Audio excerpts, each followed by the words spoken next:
people came here today. Thank you so much. Thank you, Tuan. So we're here to talk today about where will we be in 2045. As mentioned, that's 26 years from now, when hopefully the UN is celebrating its 100 years anniversary, and we're looking at a world that ideally is more inclusive, more equitable, and prosperous for us all. Now, first I would say it's been said that there's two ways to predict the future.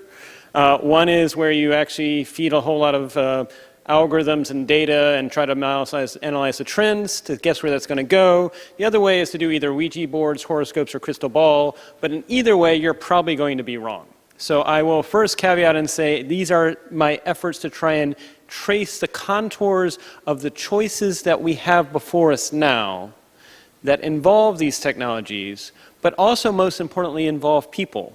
Because at the end of the day, it is about all of us as people as to where we might be able to go and where we may want to try to avoid going in the next 26 years ahead. Now, as already mentioned, 1945, the UN Charter was signed. It's interesting to note, and I think, can we put up my slides, possibly? Oh, good. Excellent. Thank you. And I just want to make sure, so when the UN Charter was signed, it's worth recalling that Germany and the war in Europe had just ended 6 weeks earlier. That's how soon after those events that the UN Charter was signed, and it wouldn't be for another 7 weeks before war in the Pacific would end. So in some respects, the war was still going on when that occurred. And it's worth noting because that's a very pivotal moment. Now, here in the United States, The Nation, a publication, actually assessed that what the people of the world want is something that will not mirror their conflicts, but resolve them. Something that will dispel their fears and will satisfy their hopes. I share that because I think that is very much true now in 2019 as well. We're increasingly seeing a world that seems to be becoming fragmented, becoming what some may refer to as being more tribal or more insular, as well as increasingly polarized, and I would say it's happening because we're not meeting those hopes as well as we could, and unfortunately we're allowing fears to start filling the space. Now, on that second part, however, they said this desire cannot be the nature of things fulfilled, which is interesting. They said that it actually requires nations to achieve integration and internal maturity before they can create a world organization that itself is mature. So this is worth thinking about because it's worth considering where we are now in 2019. Have we seen all nations mature? Have we seen maybe some slide backwards? Have we seen possibly failed nation states? And is that then a challenge for the United Nations to bring together a world? Because until we address those national issues, we may have challenges addressing those international issues. Something to consider as we put forward going forward. Now, on the technology side, events happened since 1945. Starting in 1969, there was all of 6 nodes on what was called the ARPANET in the American Southwest. Fast forward to 1982, the United States is beginning to get connected with connections of this ARPANET, as well as the Pacific and Atlantic connections. 1993, Europe and the United States are getting heavily connected, as is the rest of the world, but this is still pre-World Wide Web. How many people remember what used to be called Archie or Gopher protocols? I'm glad we have some people in the room. For those of you who never used this, imagine trying to access the internet through a text-based interface. That was Archie and Gopher protocols. This was pre-World Wide Web. This was pre-Netscape Navigator. Fast forward to 2007, they gave up actually trying to draw borders of countries to map the connections that made up the internet. And by the time you fast forward to 2014, they gave up even trying to draw the internet connections on a geographical map. So this is another thing that's also happening that has been challenging the world we're going into, which is, where's a packet of information on the internet? Is this where it's sent from, received by? We've recently seen with GDPR, General Data Protection Regulation in Europe, that is an effort to apply rules involving data privacy and technology outside your geographical borders. It'll be interesting to see what happens, but that raises huge questions about the sovereignty of the nation state, as well as where we're going as a world ahead. Now, 2019, we are here now. in some respects, great news story. For most of the world, child mortality is at a near low. We've seen an increase in prosperity, but there still have been things unmet, and with everything we solve, there are, of course, new challenges to be resolved. First, globalization has not benefited everyone. Unfortunately, when the economics and the policymakers were coming together, what they didn't say is globalization does not happen all at once in terms of rising all boats at once. Especially if you're in countries with strong currencies, your country's more rural and manufacturing populations will have to wait until the currencies of other nations are equally lifted up for globalization to have a benefit.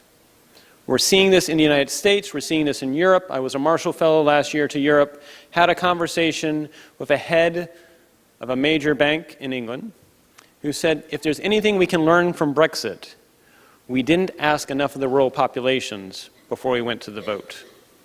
The same thing might be said about what's happening in the United States as well. The heartland is saying, wait, we haven't even benefited from the computer revolution. Why should we sign up for a revolution that involves artificial intelligence or automation? And so then we're starting to see a fear of the unknown, fear of the strangers, a nostalgia, whether it's real or false, for an era in which these things were not present because they have not seen all the benefits lift them up. This is not just a Western phenomenon. We can also be seeing this in other parts of the world as well. But I raise this because if there's anyone to start having the conversation about the fact that globalization has not benefited everyone, it should be the United Nations. Second, the good news about the internet, anyone can print whatever they want. The bad news about the internet, anyone can print whatever they want. This has created challenges because print subscriptions have declined dramatically. By some estimates, more than 80 to 90% than what they were 15 years ago. At the same time, digital subscriptions haven't picked up to take up that loss in revenue. And what happens when you have a loss in revenue in the media industry? It's all about trying to capture your attention. So the loss of subscription revenue is correlated to a return to sensationalism, and this is not new. We had this happen in the United States in the 1890s. You may have remembered a phrase, remember the Maine. Unfortunately, that did not have good results as to where that went. But I raise that because we act as if this is some new phenomenon and we're not sure where it came from, when in fact, unfortunately, it is a consequence of we're no longer paying for subscriptions to our news, therefore it's become an advertising model, and thus it's become what can get you to pay attention and share your story with others. Any guesses as to the number one way to make something go viral on the internet? Any guesses? Make it angry. Second way to make something go viral on the internet, make it fearful. Now, you don't want to make everybody angry or fearful, because if you make everybody angry or fearful, it quickly dies out. Everybody agrees and they move on. What you really want to do is make it so that one group is angry, and the other group is angry in response to that group, and it cross-pollinates back and forth. So we are seeing a product of where the technology is incentivizing the wrong behaviors, which is the delivery of news that makes you angry or fearful will result in more ad revenue, and thus don't be surprised if that's what's delivered to you. Again, something for the United Nations to address.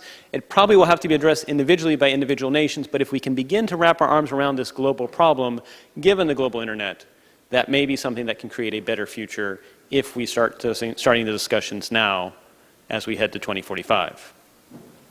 Lastly, technology has super empowered individuals.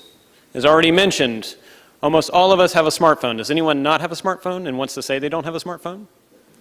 Just curious. According to some, you have more power than NASA actually had in terms of computational power when it went to the moon more than 50 years ago with that smartphone of yours. You think about it, it's the ability to actually not only communicate in real time anywhere in the world, you can do video, you have GPS, you have all these great capabilities. You can call a car, you can reserve a hotel, all through your pocket. But at the same time, these same technologies can be used for disruption as well. Unfortunately, there are examples. I come from the world of bioterrorism preparedness and response. I did that for 5 years, starting in 2000. And it was interesting. I signed up in 2000 at the Centers for Disease Control's Bioterrorism Preparedness Response Program in the United States. And about every 6 months, we said we didn't need to, we were told by different officials that we didn't need to exist. The Cold War was supposedly over. And it was scheduled for September 11th, 2001, weeks in advance, that I was going to give a briefing as to what we would do technology-wise if a bad day occurred. 8:34, the world changed. That briefing was canceled. We piled computers into cars, and we dealt with the response to 9/11.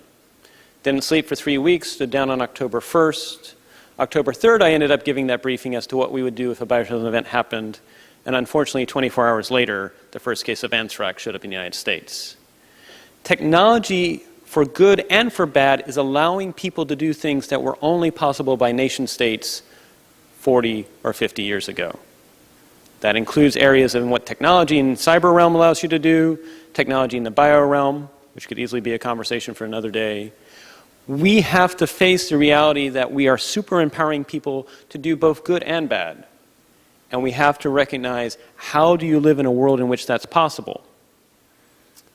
According to both the UK Health Authority as well as the National Institutes for Health in the United States, between 1% to 2% of people in the world are psychopaths, meaning they do not have the same emotional response to hurting another human being that most of us would have. Now, fortunately, I would say the people present in this room are a non-random distribution, so I don't think we need to be too worried. But if that's the case where we're 7.6 billion people on the planet, that does mean we're going to face a world of between 80 to 160 million people that will not have the same emotional response to hurting other human beings. You mentioned the atrocities that we saw in the 1940s and why the UN was created. Now again, it's not to say that that's necessarily all bad. You don't want your surgeon to break down in emotional distress during their surgery with you. But it's recognizing that if we're super empowering people, we've got to recognize that not all humans have the same empathy towards their fellow human beings.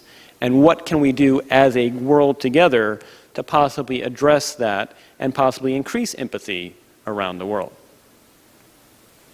So, we're seeing tensions. I'm first going to address open societies and then briefly closed societies, but we're seeing tensions emerge in open societies related to the ripple effects of technologies. And these ripple effects are creating disagreements over how we deal with corporations and firms, how we deal with trade, and how we deal with immigration. The first one is we're seeing tensions where some groups want global libertarianism. They basically do not want to have governments around the world play a heavy role. This is nonpartisan. This actually splits across different partisan divides. But there is an increasing movement that doesn't want people to have government regulation of the internet, does not want to have government regulation of monetary policy. Just a few days ago, Facebook announced, of course, its own currency. That's another example of this trend. Second, progressive localism. There are some that say, forget about the nation state. It's all about the local community, whether you do it at the city level or the community level. That nations really are just middlemen or middle individuals that add no value between the global activities and the local activities of my community. There's both good and bad with this. In some respects, working on the local level, you can be more aware of the needs of your people. But how do we deal with hard issues like climate change, where you cannot address that just locally? It requires all of us. There's national protectionism. Unfortunately, this is on the rise in Europe, in the United States, and other places around the world, where there's a desire to return back to building, whether you call them walls, fences, and invoke them both physically as well as economically, and result in tensions that say revert back to building higher walls and borders. This may be a response to the fourth trend, which was global neoliberalism, which has probably been the prevalent paradigm that most of the world has been following for the last 25 years. The belief that if you open up markets, you reduce barriers to trade, you have an inclusive, competitive world society, that would lift everybody up. But as already mentioned, unfortunately, globalization has not met those ideals yet. There are parts of the world, countries around the world, that are not feeling like free trade has benefited them. There are people seeing their way of life be eroded, partly through opening up of markets, but also partly because as technology advances with automation, with AI and robotics, those jobs no longer require 10,000 people to do the work. Instead, it only requires 50 people to do the same work. And then finally, national developmentalism. This is the idea that nations, instead of going in the direction of having an open attitude to trade and economics, should actually invest in their own people. But of course, that raises a big question, which is, if that's the case, how do we make sure nations think both about their own people, but also about the world as a whole? That we do not devolve into an us versus them. There have been some very classic experiments done in experimental economics where they take people that have worked together for 10 to 15 years, bring them into a room, and they randomly assign them beads based on color, blue versus red.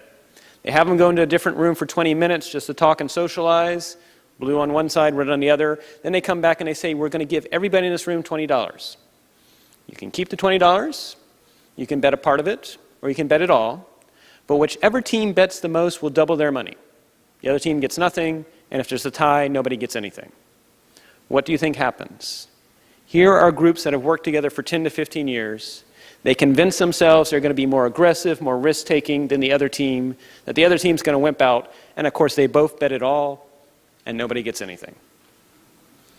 We humans, as a result of our biology, for whatever reason, quickly identify affinity solely on the basis of bead color. That also happens with nations. That also happens with other ideologies. And we convince ourselves we must know more than the other side. This is a challenge we face because I would submit what we are facing as a world, as a United Nations, are the limits of human nature. And it took an event, unfortunately, like World War II, to bring us all together at that point in time. Of course, those in the room, we all know there are 30 human rights. The celebration of human rights happened 70 years ago, December of 1949, December 6th actually. But ask the question, if we were trying to come together now as a world to agree on the same 30 human rights, do you think any of us would ever get it past our own national legislatures or executive branch? Do you think we would even be able to have a conversation and reach agreement here in the United Nations? So we think that we somehow have progressed since 1945. But I would say what's happening is we've forgotten how bad things can get. That losing that memory of World War II and what happened there is causing us to have this idea that maybe we don't need these protections, maybe we don't need to come together and put aside our own self-interest, and we can go it alone. So, closed societies, there are also tensions. I'm going to briefly highlight 3 of them as well. Closed societies are facing the need for taller walled gardens. As the world has, as a result, over the last 25 years, through globalization, become more connected, through the internet, and through increasing data transparency, this challenges closed societies, and their response is to build higher and taller walled gardens. There's also a tension to try and actually have increased stability controls, use of algorithms, use of biometrics, use of data to monitor everyone in their population, and to assign them scores, to actually track them and rank them. And unfortunately, this is a source of control because, of course, whoever sets the metrics sets the rewards and sets the disincentives. And then finally, some of them have said, maybe we actually need a completely new world order. On one hand, as already mentioned, what was agreed upon in 1945 was not all-inclusive. We missed out on an entire half of the human population and should have addressed that by including women as well as men in the conversation. But on top of that, the people that were there, that still wasn't everybody. It was not as inclusive as a conversation it could be. But again, going back to the challenge, which is seeking a new order could be both good, but if only a few get to set it, it might be even worse. So I raise that because you are seeing those that are not happy with the post-World War II order, and unfortunately that does include the United Nations here as well, and are seeking to disrupt it through other means. So, what's happening on the technology side that are exacerbating these tensions? Well, 2013 was a year we made history and we probably didn't even notice it. There was about 7.1 human beings on the planet and about 7.1 billion network devices on the planet as well. Not all of them connected to the internet, and obviously not all equitably distributed across the world, but the same number of network devices as there were humans. Any guesses as to how many network devices were on the planet just 2 years later in 2015? 14 billion. We doubled in just 2 years the number of network devices. Fortunately, we're not doing that with human populations. That would be problematic. But I raise that because that's not linear change, that is exponential change. We're now anywhere between 30 and 35 billion, and it's only going to continue that curve up. In terms of data, there's about 4 billion terabytes of data. To give you in perspective, there's some that say that the text holdings, just the text holdings, not everything else, but the text holdings of the US Library of Congress is about 10 terabytes. So I'm talking about 400 million versions of the text holdings of our Library of Congress in the United States. Now, not all of that's data worth viewing. Some of it's a lot of cat videos online as well. But it raises interesting questions about how are we going to make sense of all that data. Fast forward to 2025, less than 6 years into the future. Anywhere between 75 billion on up. Some of the more aggressive estimates say 100 billion, 300 billion network devices on the face of the planet, relative to 8 billion human beings. Now, in December of last year, we finally hit the tipping point where there were now more than half the people on the planet connected to the internet. Now, that does mean we still have an obligation to, at least for those who want it, to have internet access, because we still have another half to address. But if current trends continue, and we'll see whether or not they continue or if they change, we're going to bring on about another 3 billion people in the next 6 to 7 years. Think about it. It took us about 35 years to get 3.5 billion people connected. We're going to do that again in about 6 or 7 years. That's going to challenge notions of cybersecurity, notions of privacy, making sure people aren't exploited in terms of their data or other attacks. We're already seeing an increase in ransomware targeting hospitals, local municipalities. There are going to be ripple effects that are going to be affected. And in terms of the number of people, ideally, we'll move forward. In terms of data, the data is going to continue to grow so that we're now looking at 200 billion terabytes relative to 4 billion in 2013. How many people go past the third or fourth pages of the search results? If you don't, you're probably missing out on things that are useful. I'm glad some people do. But it does raise the question that search by keyword will probably no longer work. And actually, just like how we think it's quaint that some people still have phones that have cords, probably our children are going to say, wait, you actually went to the machine and typed in what you were looking for? Because what they're going to be used to, especially by 2045, is a machine that's aware of the task you're doing. And it says to you, I see you're trying to do this task. Would it be useful if I provided this information to you? And you say yes or no. And while that sounds great, that also means the machine knows what you're doing. It means that those that don't choose to share what they're doing with the machine and share their data with the machine may be at a disadvantage in terms of literacy versus those who choose, which raises questions about how do we avoid either a surveillance state or how do we avoid surveillance capitalism. Just to give you another sense of the size of change that we are facing. Internet Protocol version 4. It's how we actually address several things over the last 20, 30 years on the internet. It's the 4 digits. We ran out of those numbers about 2 years ago. But there was about 4.3 billion addresses that we used, whether it was for web servers, FTP servers, anything on the internet. We ran out of those addresses 2 years ago, but that was the internet you knew. We're now moving to Internet Protocol version 6, which instead of having 2 to the 32 has 2 to the 128th in terms of the number of numbers and addresses. But what is the corresponding size object? If the internet you knew, if you put those 4.3 billion numbers in a beach ball, what is the corresponding size object for the internet you will know? Any guesses? I heard moon. What if I told you the size of our sun? This is unprecedented human change. Probably the only time we've had anything near this was when they actually started doing printed books. And so I actually was thinking about when I got over to say, imagine trying to actually be asked to give a keynote as to how books will impact society. It's sort of the same idea, which is it's going to have a whole lot of changes. And any guesses as to how long after books were started, the printing press was created, the idea of the Treaty of Westphalia, the notion of organizing by geographical borders, how long afterwards did that occur? It took 200 years. But I raise that because this will probably create new ways of organizing that may or may not be based on geography, may or may not be based on physical borders. And the question is that going to be better or is it going to be worse? Are we going to see a return to neo-feudalism? That may sound a little outrageous, but look at social media where you have the people with the 1 million followers. Those are the lords and ladies. You have the people with the 10,000 followers. Those are the vassals. And the rest of us are serfs. There's also been talk about universal basic income. That may also be a way that actually sort of is a return to communism of some form, if that occurs as well. New ways of organizing will probably present themselves, whether they be ideological, whether they be network-based, whether they be tied to corporations. And that may be part of the frustration we're facing right now, is it's no longer just about nations. Laws, technologies, and narratives all shape how we distribute power. The laws you pass, the narratives you use, and now increasing with AI and other technologies like the internet, like advanced data and analytics, challenge how we distribute power, and that's creating tensions as well.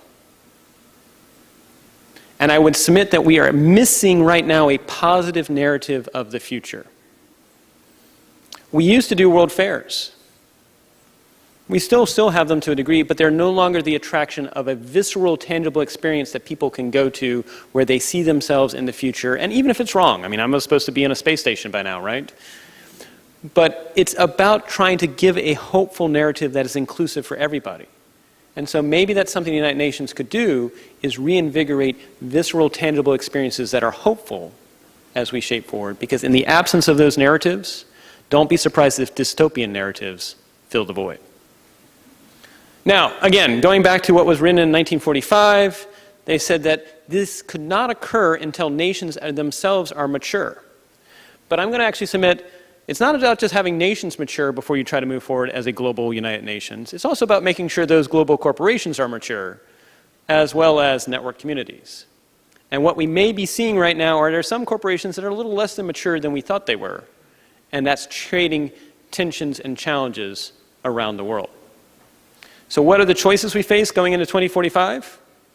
First, will technology continue to erode social cohesion? Going back to the ideal of libertarianism, I would submit at least fiat currencies require you to work together. If you remove fiat currencies, if you remove these saying that I need to actually use a common currency to interact with people, then you can imagine that you have different groups.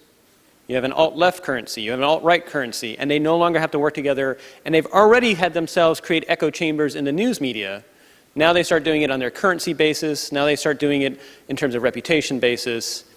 And lest this sound far-fetched, I already have had in the last year 2 conversations in Eastern Europe, won't name the countries, where there have been multiple times where there have been different partisan groups present that said, we're only having this conversation because you're here. When you leave, we will go back and we will not interact anymore. So we already have cases where technology has allowed different ideologies to become so extreme that they now see each other as adversaries or enemies, but they're attempting to coexist in the same physical space. And again, going back to the lessons of what happened in the 1940s, we know what happens when those tensions get too high, and it's not a good thing. Can we find a way in which humans can act locally and AI can help us think globally? I would submit for most of us, we can't think globally.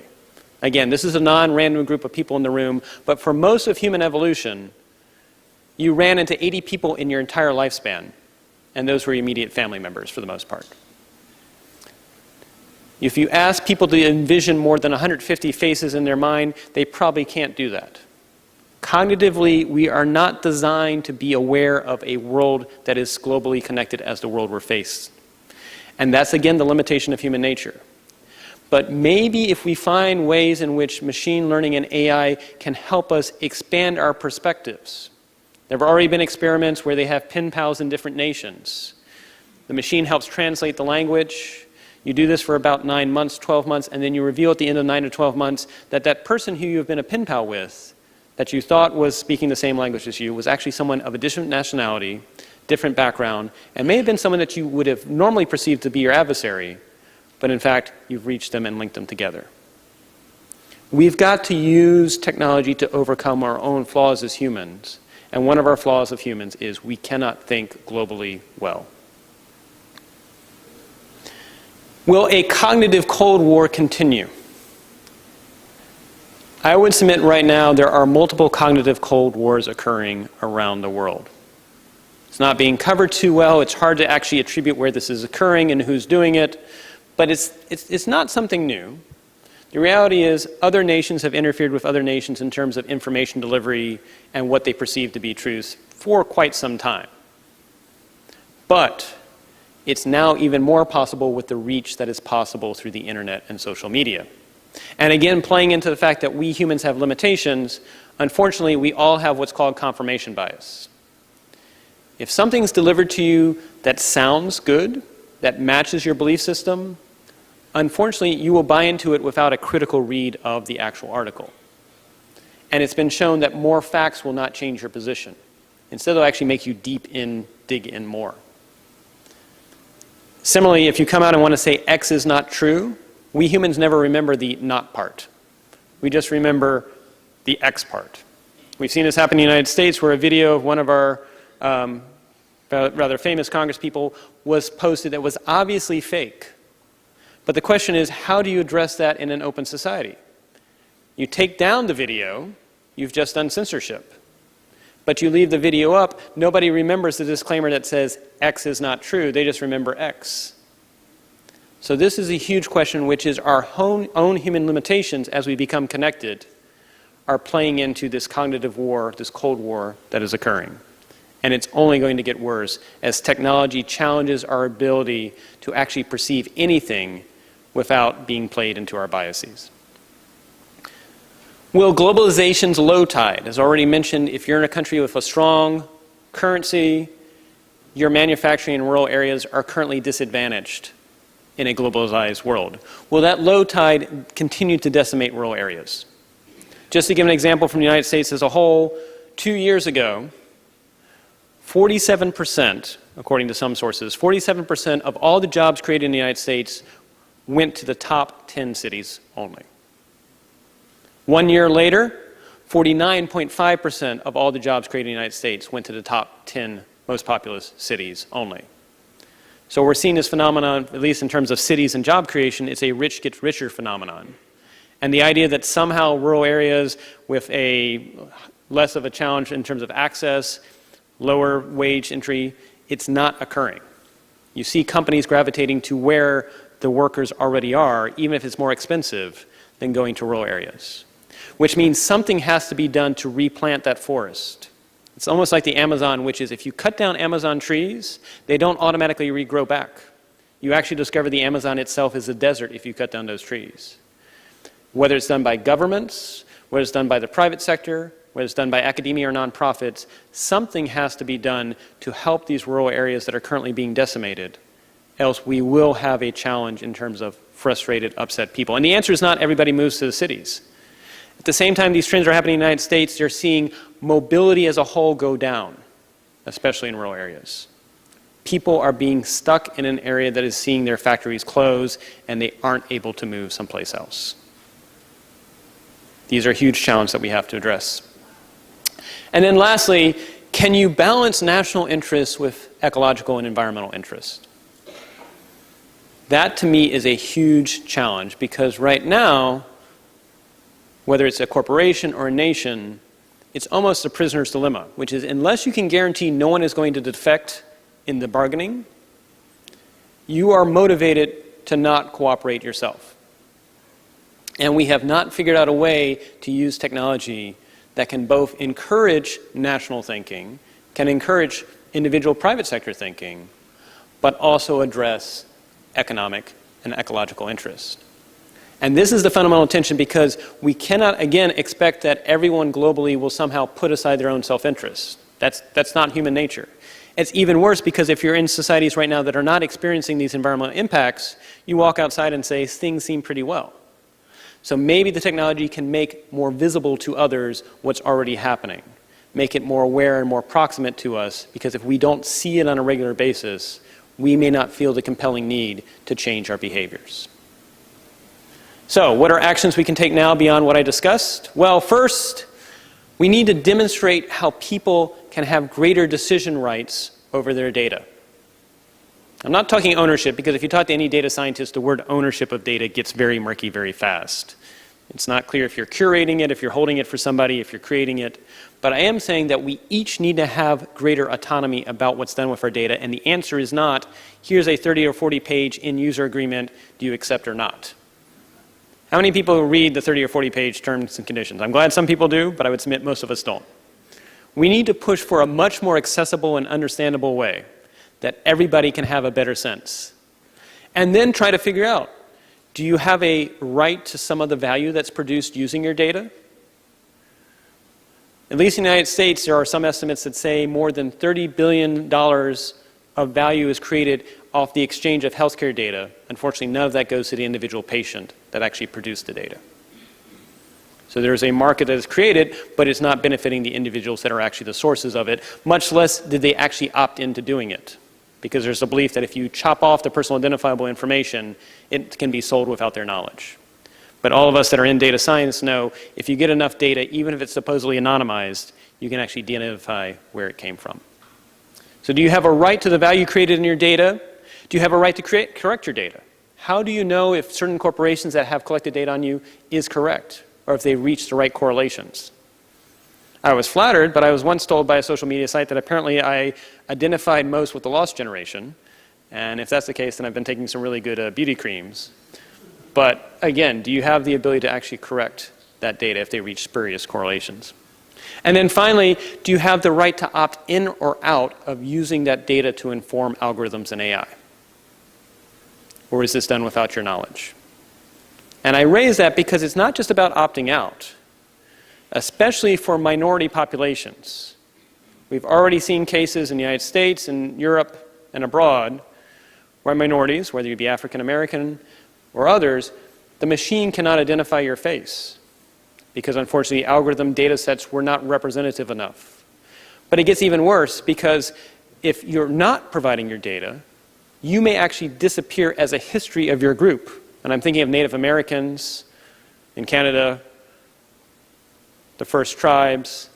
These are groups that unfortunately are not having their history and their identity and their language incorporated in the training of what's being done on even just the basic right now machine learning.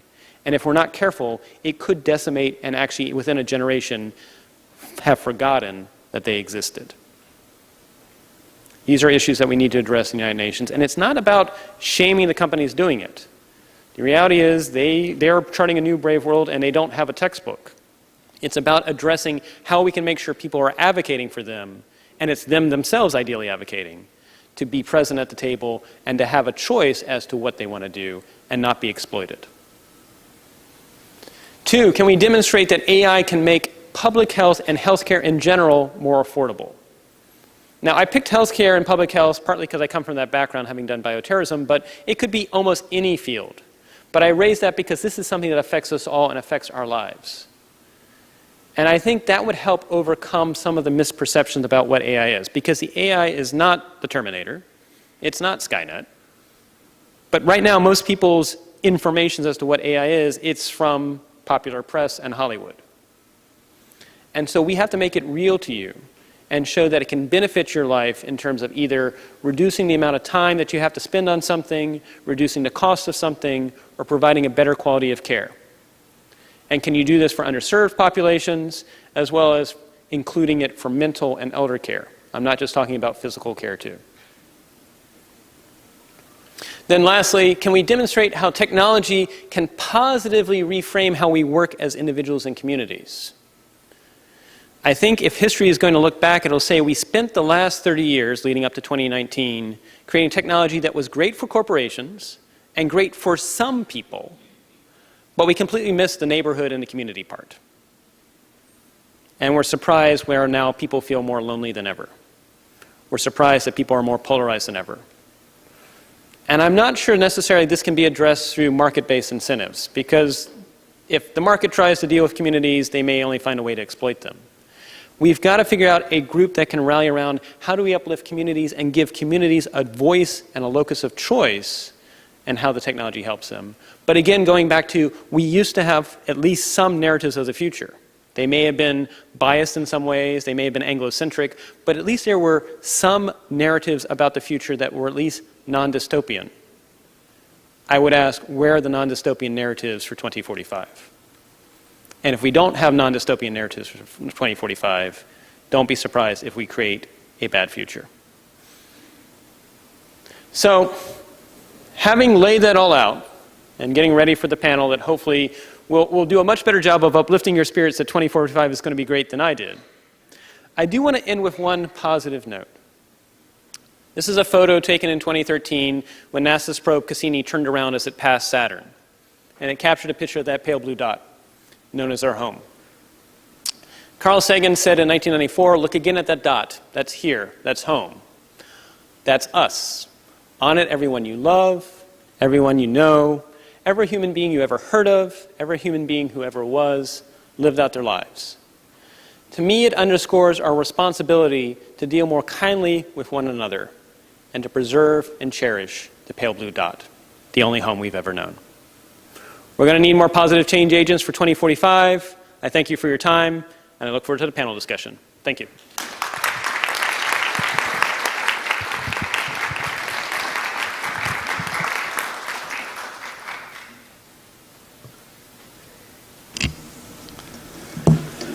Thank you, David.